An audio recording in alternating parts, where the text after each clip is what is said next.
Music by Aditya.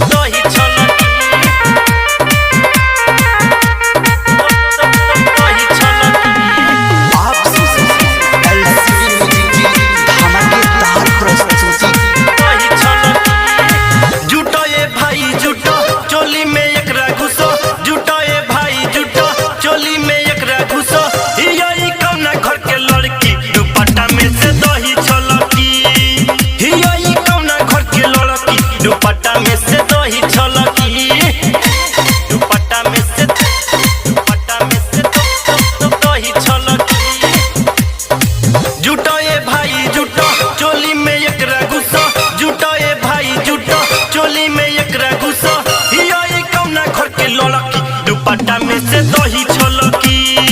हियई कौना घर के लड़की दुपट्टा में से दही छलकी दुपट्टा में से दही छलकी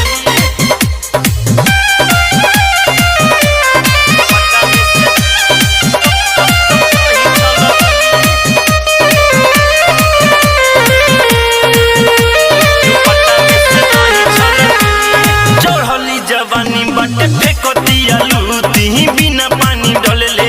आगे नहीं बूती बिना पानी डलले आगे नहीं हो चढ़ली जवानी बटे फेंको दिया लूती बिना पानी डलले आगे नहीं बूती हियई घर वाली देले नया पंछाली हियई घर वाली देले नया पंछाली मंगला पतनी सही भड़की दुपट्टा में से दही छलकी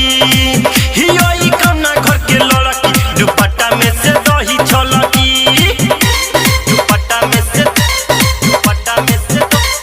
दही छलकी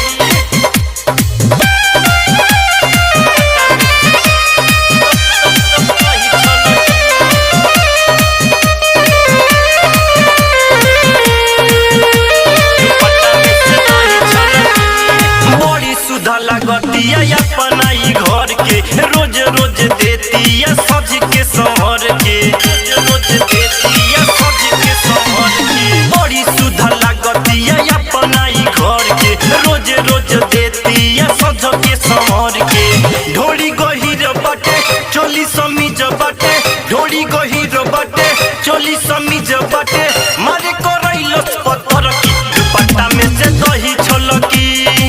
हियई कौना घर के लड़की दुपट्टा में से दही छलकी दुपट्टा में से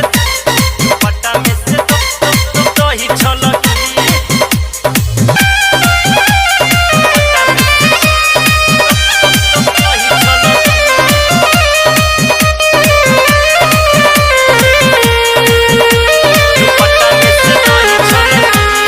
लड्डू राजा कहे मस्त बिया भाई राइटर पर दीपुआ मारतिया लाइन राइटर पर दीपुआ उहे पसंद खाली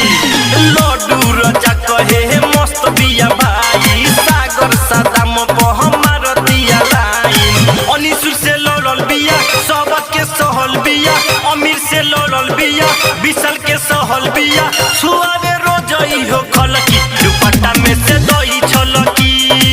हियई कौना घर के लड़की दुपट्टा में से दही छलकी जुटो ए भाई जुटो चोली में एकरा घुसो जुटो ए भाई जुटो चोली में एकरा घुसो हियई कौना घर के लड़की दुपट्टा में से दही छलकी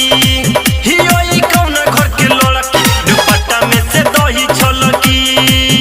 भगवती रिकॉर्डिंग स्टूडियो नरकटिया।